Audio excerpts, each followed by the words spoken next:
பாவக்காய் செஞ்சு ரொம்ப நாள் ஆச்சுங்க. ஒரு 3/4 கிலோ பாவக்காய் எடுத்து நல்லா மஞ்சத்தூள், உப்பும் போட்டு ஊற வச்சுட்டாங்க. எந்த காயாக இருந்தாலும் பண்ணிங்க, நச்சுத்தன்மையே போக்கும். நல்லா பாவக்காயை பொடி பொடியாக நறுக்கிக்கிங்க.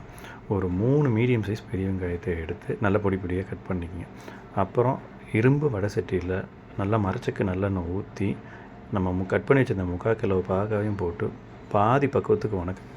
நல்லா வணங்கினதுக்கப்புறம் பெரிய வெங்காயம், அதுக்கப்புறம் பார்த்திங்கன்னா கூட இந்துப்பு, அதுக்கப்புறம் நம்ம வீட்டிலையே அரைச்சி வச்சுருந்த விரலி மஞ்சள், இதெல்லாம் தாங்க நல்லா டேஸ்ட்டை கூட்டும். ஸோ நம்ம வீட்டிலையே இருக்கிற பொருளை யூஸ் பண்ணிங்கன்னா.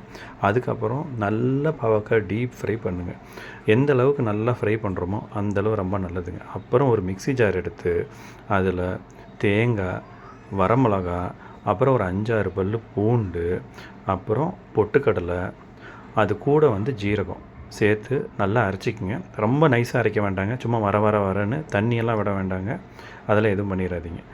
அதுக்கப்புறம் பார்த்திங்கன்னா நம்ம சேர்த்து இருந்த வணக்கி வச்சுருந்த பாவக்காவோட இதை சேர்த்து நல்லா திருப்பி வணக்குங்க. எந்த அளவுக்கு நல்லா வணக்குறீங்களோ அந்தளவு டேஸ்ட்டு நல்லா வருங்க. அதனால் நல்லா வணங்கும் போது பார்த்திங்கன்னா பாவக்காவோட அளவு பார்த்திங்கன்னா 3/4 கிலோ பாவக்காய் ரொம்ப கம்மியாக சுருண்டு எவ்வளோண்டு இருக்குது பாருங்கள். பாவக்காவை வாரம் ஒருக்க சேர்த்துக்குங்க. ரொம்ப நல்லது. நன்றி, வணக்கம்.